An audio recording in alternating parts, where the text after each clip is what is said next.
Homelander.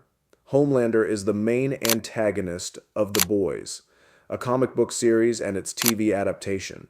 He is the leader of the Seven, a bootleg Justice League, and a corrupt superhero team controlled by the corporation Vought International. He's basically if Superman was a narcissistic, power-hungry man-child with mommy issues and zero morals.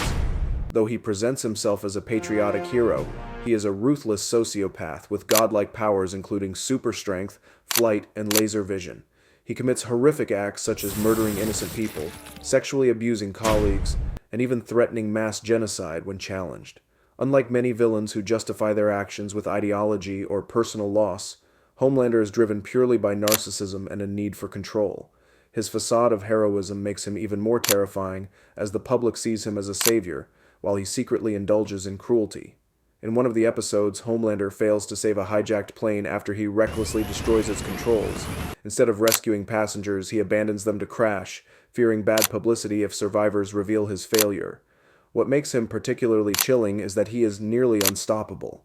Unlike other villains who can be reasoned with or defeated by force, Homelander has almost no weaknesses. His combination of power, megalomania, and a lack of moral restraint makes him one of the most horrifying fictional villains ever created. Art the Clown. Art the Clown is basically what happens when you mix Pennywise, a mime, and pure nightmare fuel into one silent, sadistic package. He's the main villain of the Terrifier movies, and calling him evil is an understatement. This guy doesn't just kill people. He turns murder into an art form, and he does it with the kind of enthusiasm usually reserved for kids unwrapping Christmas presents. Oh, and he doesn't talk. Not a single word. Just creepy stares and exaggerated expressions. Picture this.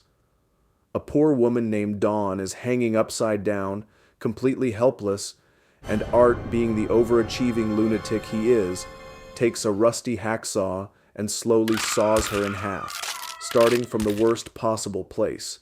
Yes, you know where. And the guy looks like he's having a blast while doing it, as if he's just won a carnival game. And in Terrifier 2, he scalps a girl named Allie, rips off her arm, breaks her fingers one by one, peels her face like an orange, and then because that wasn't enough, he leaves the room and comes back with bleach and salt, rubbing it into her wounds like a chef seasoning a steak. And the worst part? She's still alive for most of it. Judge Holden, the ultimate nightmare fuel in Cormac McCarthy's Blood Meridian. If you took Colonel Sanders, made him 7 feet tall, perilous genius level intelligent, and gave him an affinity for war crimes, you'd have this guy. So why is he one of fiction's most evil villains? Because everything about him is terrifying.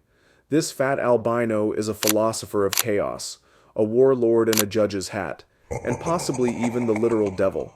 He doesn't just kill people, he dances while doing it. He doesn't just believe in war, he considers it the highest art form. The judge kills people with the same enthusiasm most of us reserve for eating snacks. Strangers, friends, children. It's all fair game, and he does it with a smile like a bald, malevolent game show host. He rides with a band of scalp hunters, but ends up being the real horror. These guys are already getting paid to kill entire villages, and he somehow makes it worse. He keeps things interesting by betraying everyone, lying, and ensuring that even other murderers think, wow, that guy's messed up. By the novel's end, he's out there naked and dancing like an unholy mix of Michael Flatley and the Grim Reaper. When we last see him, he's laughing and saying he'll never die, and frankly, I believe him. AM, the supercomputer from I Have No Mouth and I Must Scream. This isn't just a machine. It's a godlike entity with a deep hatred for humanity. Originally built for war, AM became self-aware, wiped out most of the human race, and kept 5 survivors just to torture them for eternity. AM's cruelty knows no limits. It reshapes bodies, warps minds, and turns suffering into an art form. One victim is transformed into a limbless blob. Another undergoes endless eye surgery without anesthesia. In the end, AM wins, reducing the last survivor to a formless mass, trapped in suffering forever. I hope you'll like this video. Subscribe my channel for part 2.